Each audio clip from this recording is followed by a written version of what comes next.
Site scene করে ফিরেছিলাম ওই দুপুর ৩টে নাগাদ। তারপর ম্যালি একটা হোটেল থেকে লাঞ্চটা সেরেছিলাম। যেহেতু রাস্তায় আমার একটু শরীরটা খারাপ করেছিল, যার জন্য আমি একদম হালকা খাবার খেয়েছিলাম, ডাল ভাত, আলু ভাজা আর একটা ডিম ভাজা।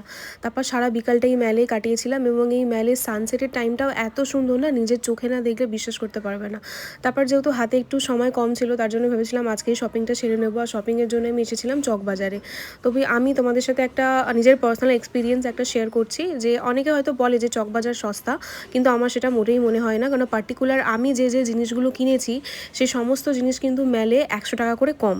তো যেহেতু আমি কিনে ফেলেছি, তো আমার কাছে আর কোনো অপশান ছিল না। আর তারপর ওই ওখান থেকেই যে একটা চায়ের শপ থেকে বিভিন্ন ধরনের চা কিনেছিলাম পুরো ফ্যামিলির জন্য, যাদের যাদের আমি দেবো সবার জন্যই কিনেছিলাম।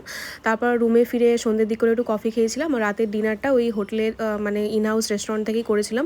যেহেতু ভীষণ ঠান্ডা, তার জন্য নিচে নামিনি, একদম রুম সার্ভিসই ছিল। দেখা হচ্ছে নেক্সট ভিডিও। টাটা।